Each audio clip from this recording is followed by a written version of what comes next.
Hello everyone, it's Vicky here today designing for Bramble Fox, and I am using some dies from the store and a perspective from I want to say the November FoxBox. I hope so. I've cut those dies that you saw there, the film strips and those little, what are they called? Photo circles. I can't remember. Film slide wheels, I think. Whatever they are, I cut some of those on black cardstock and I'm going to use those on my page.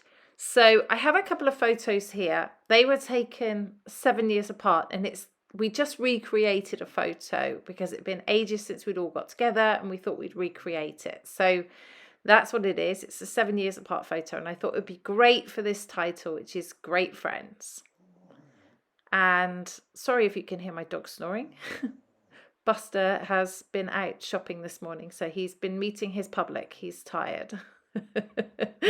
Okay, so I'm going to start off by putting some ink on my page, and I have this peacock feathers, and I'm just using a wide brush, and I'm just literally putting a stripe down the middle.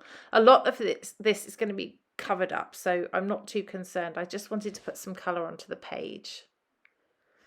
So I've got that colour, and then this one is called Worn Lipstick. So I'm just going to put a bit of that on as well. Not very tidy, but as I said, you're not going to see much of it. And I'm going to do some splatters as well, so that that just adds an extra bit of little interest there. So I'm going to do some fake splatters. Sometimes they all come out little, so I like to do some big ones too. I tried to do it with a pink, but I've watered that pink down too much now, so it doesn't really work. So I give up on that. And then I run my paper towel over it, and then off camera I also put my heat tool on it, just because I don't want to stick anything to it until it's dry. So that is what I've done there. Now that's perfectly dry now. So I'm going to start to build my layout, and I want to put those two film slides at the top and bottom, just like that. And as you can see, I'm covering up a lot of the ink, but that's okay. It does show out a little bit at the end, but I just wanted it very subtle. So I'm using wet glue to stick those because they're quite delicate, really, quite thin edges. So I figured glue is going to be the best way to do this. And I'm using Scotch Tacky glue in my fine line bottle. So there we go, sticking those down. So they've basically covered over where the blue area is, and then there's some pink still to the side. So I'm using the Simple Stories Life in Bloom collection, and I'm just at the moment sticking some stickers down from the sticker sheet there. And I'm going to layer in some of these pieces that I cut as well. And I like how that looks. I want to add some more tickets up the top there. I want to still be able to see those film reels, but I'm happy with sticking things over them. I love to use things off of the sticker sheet. I find that stickers are the most underused things in my collection, so I like to get in there and use them from time to time. And the Simple Stories ones are really good. They're really thick stickers, so they you can sort of just put foam behind them and make them into 3D stickers, or you can stick them flat to the page. They're pretty versatile. Okay, so this is how I want it to look. I want to put some florals on there, and I've got my perspective there on the left, which is going to butt up to the photos. And I'm just having a look through the bits and pieces. I want to put a camera on here. That one's too big, so I don't use that one, but I do come back to a different one later. So these are layered chipboard stickers. These are really cute, actually. So I'm just going to put that in there. What's a layout without some florals? And I just got this new thing. I went to a retreat, a Paper Fox retreat, And Ali, my table mate, had one of these.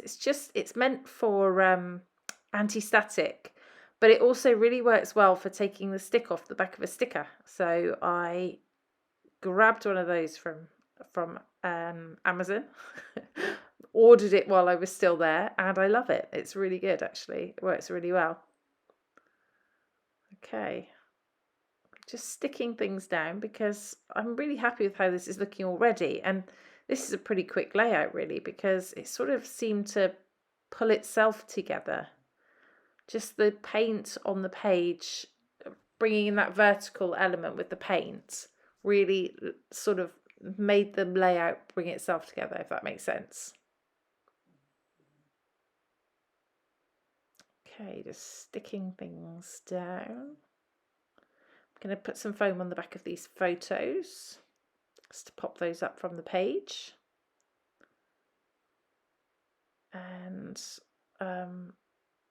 one of them is going to layer over the other, so I just need to make sure to get the bigger piece of foam on the correct photo so that they can layer over each other.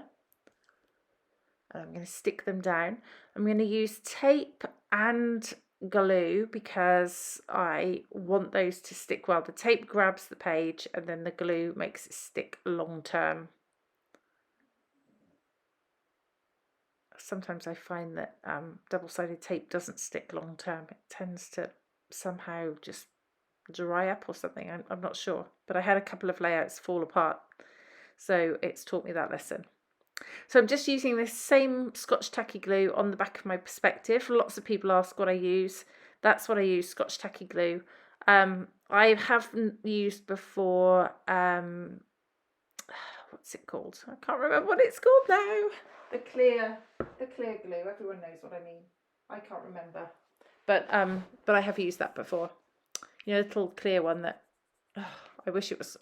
No, it's gone from my head, so we're going to have to forget about that. Forget I ever even mentioned clear glue. Let's just go with Scotch tacky glue. Okay, someone's going to comment and tell me what it is, I hope, because I'll never remember. And I've run out, so I can't even look at my own bottle to tell you what it's called. Oh my gosh, why are you even still listening and watching my video? I have no idea. So I'm sticking on some flowers there, and as you can see, they were stickers. So I again used that anti-static tool, took off the sticky, and then put some foam on them so that I could 3D them on the page. And just sticking down some extra little stickers here, and some brads. I love the sticky back brads that you don't have to poke through the page. They just make it much easier, because when I tried to poke them through the page, I always made a massive mess of my layout. So actually this works well. And I've decided on this camera, which is just a little chipboard camera, that I'm going to put on the page, and I'm going to overlap at the bottom slightly on the photo. Like that. So that's perfect. And then what am I thinking of doing next? I think I'm almost there. You can tell I'm deep in thought. I'm going to put something else on. That's just a little tag. I think that says love this. So I'm just going to put that in. And again, I'm putting just a bit of glue on just to make sure it stays. Just there. And then finally, I'm going to do some black splatters. And I use a black acrylic paint, which I just water down a little bit. And then using a paintbrush to splatter it around. So I'm just going to put some in a couple of places there, just as an extra bit of interest. And that's it. There's the final layout. I really hope you like it. I hope it's given you some inspiration for your November FoxBox. This is quite a summary layout, really, for November, but the perspectives are so versatile. You can use them for all sorts of photos. There's some close-ups coming up as well. If you have any questions, shout out to me. I'll link up the dies I used in the description. But in the meantime, thank you so much for watching. This has been Vicky for Bramble Fox. Bye-bye.